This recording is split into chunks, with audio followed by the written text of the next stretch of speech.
ہمارے رب نے ہمارے وجود کو ڈیزائن کس طرح کیا ہے۔ ہم جب کھانے لگتے ہیں تو سب سے پہلے ہم اس کھانے کو دیکھتے ہیں، اس کے اوپر کوئی نجاست تو نہیں لگی، کوئی غلاظت تو نہیں لگی۔ پہلے آنکھ اس کو چیک کرتی، اس کے بعد پھر ہاتھ سے ہم لقمہ توڑتے ہیں یا اس چیز کو اٹھاتے ہیں تو ہمارا ہاتھ دیکھتا ہے کہ اس کے اوپر کوئی ایسی سختی تو نہیں ہے کہ جو ہمارے لیے تکلیف کا سبب ہو۔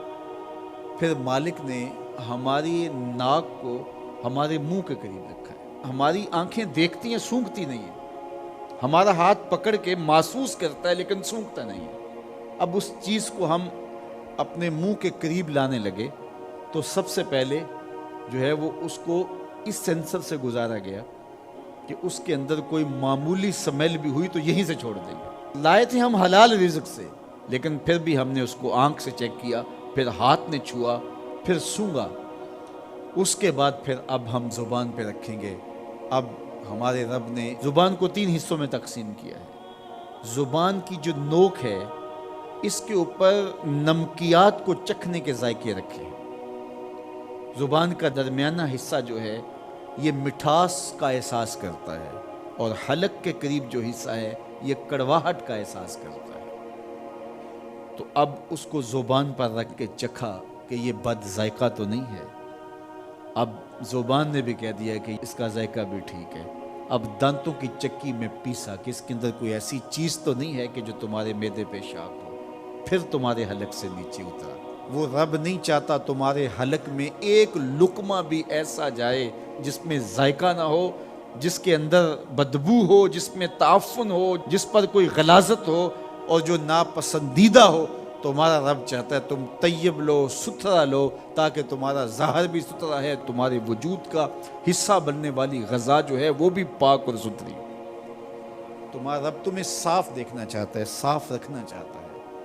یہ تمہارے لیے اس رب کی تلقین ہے کہ تم صاف رہو۔ جو کھانے کا وضو ہے وہ ہاتھ دھونا ہے اور کلی کرنا ہے۔ جب تم کھانا کھانے لگو تو ہاتھ دھو لو اور اس کے بعد کلی کرو اور اس کے بعد کھانا شروع کرو، اور کھانے کے بعد پھر دوبارہ کلی کرو۔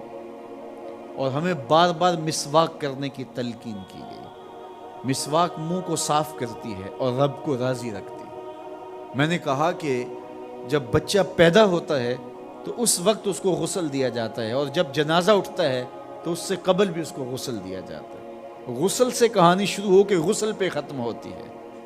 اور ادھر صفائی اور ستھرائی کی کہانی یہ ہے کہ جب تک بچہ اپنے دانت صاف کرنے کی اہلیت نہیں رکھتا اتنی دیر تک دانت ہی نہیں اگتے، اس لیے کہ اب یہ صاف نہیں کر پاتا۔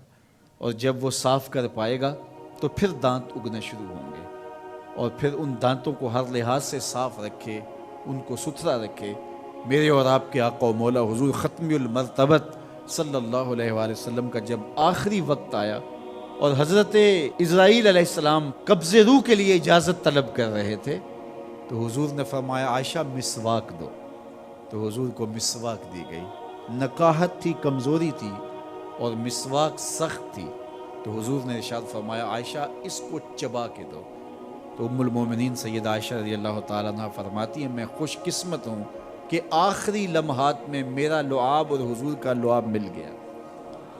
انہوں نے چبا کے نرم کر کے حضور کو مسواک دی، اور حضور نے اس آخری وقت میں جب انتہائی نکاحت اور کمزوری تھی مسواک کی کہ میں اپنے رب کے حضور حاضر ہوں۔ تو ہمارے دین نے ہمیں یہ تلقین کی ہے کہ تم اپنے آپ کو بھی صاف رکھو، اپنے وجود کو بھی صاف رکھو، اپنے بالوں کو بھی صاف رکھو، اپنے لباس کو بھی ستھرا رکھو، لیکن پھر اس پہ اکتفا نہیں ہے۔ جہاں تم رہتے ہو اس جگہ کو بھی تم صاف رکھو، اپنے اطراف کے ماحول کو بھی صاف رکھو، اپنے گھر کو بھی صاف رکھو، اور اپنی گلی کو اور اپنے محلے کی صفائی کا اہتمام کرو۔ حضور نے جب کوئی راز کی بات کرنا ہوتی تو حضرت حذیفہ بن یمان سے کرتے۔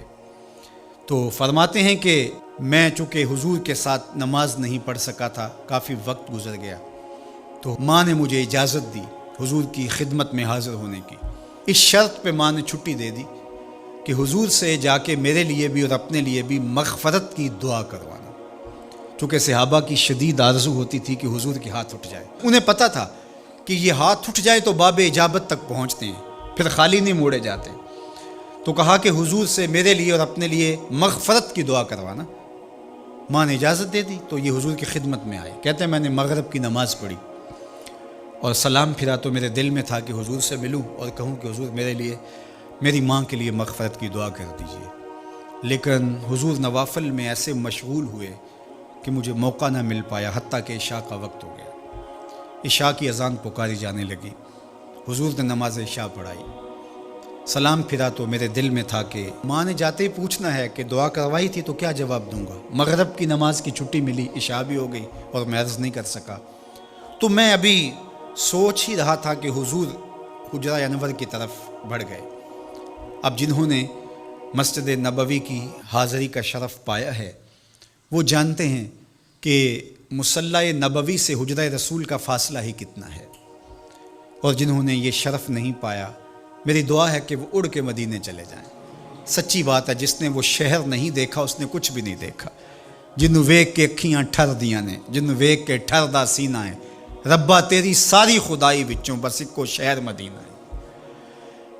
آج اس وقت پوری دنیا کے اوپر جو وبا پھیلی ہے اس کی وجہ سے، جہاں اور بہت ساری چیزیں ہمارے لیے اذیت اور دکھ کا ذریعہ ہیں، وہاں ایک بہت بڑا دکھ ہے کہ مسجد نبوی کے دروازے بھی بند ہیں۔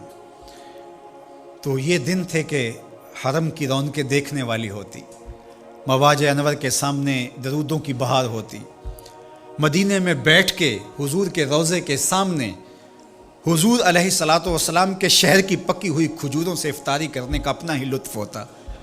آج مدینے کے لوگ بھی ترس رہے ہیں۔ بچپن سے لڑکپن تک اور لڑکپن سے جوانی تک اور جوانی سے بڑھاپے تک 80 سال عمر ہو گئی، جنہوں نے رمضان المبارک کا روزہ مسجد نبوی سے باہر کبھی کھولا ہی نہیں، آج اپنے گھروں کی چھتوں پہ کھڑے ہو کے میناروں کو دیکھتے اور چیخیں مار رہے ہیں۔ اللہ اس وبا کے دن مختصر کر دے اور اس امت کے لیے آسانیاں پیدا کر دے۔ تو حضور علیہ السلام اٹھے مصلی انور سے اور اپنے حجرہ انور کی طرف چل پڑے۔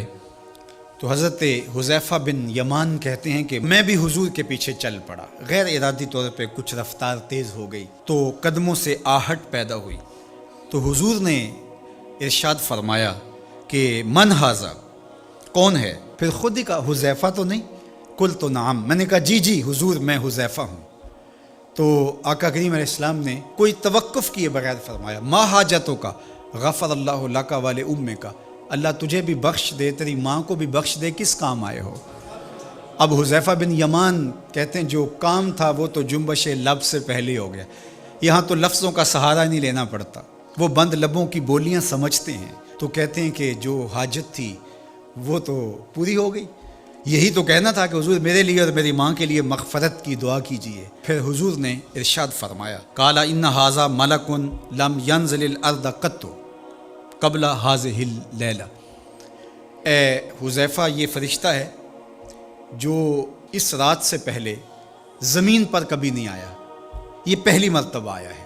استاذن ربہ ان یسلم علیہ، اس نے رب سے اجازت مانگی تھی، مالک تیرے محبوب کو سلام نہ کر رہا ہوں، مجھے سلام کرنے آیا ہے، لیکن ساتھ ساتھ مالک نے کہا کہ جا رہے ہو میرے محبوب کے پاس سلامی پیش کرنے کے لیے تو ایک تحفہ بھی لیتے جاؤ، تو وہ بھی مجھے دینے آیا ہے۔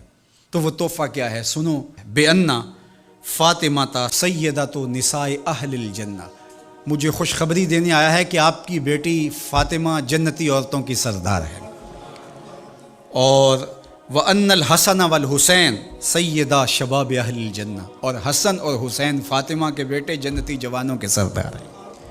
یہ آج خوشخبری لے کر کے میرے پاس مجھے سلام کرنے آیا ہے۔ تو یہ ملکہ جنت ہیں، خاتون جنت ہیں، سیدہ نساء اہل جنت ہیں۔ کہتے ہیں کہ جب حضور علیہ الصلاۃ والسلام کو سیدہ فاطمہ الزہرا رضی اللہ تعالی عنہا کوئی بات کرتی تھی تو حضور ان کی بات کو نہیں ٹالتے تھے، ان کی بات مان لیتے تھے۔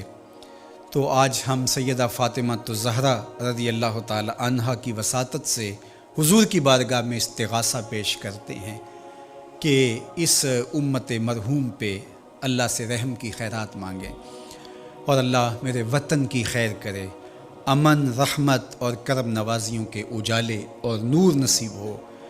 میری قوم کی بیٹیوں کو اسوہ فاطمہ کے اجالے عطا ہوں۔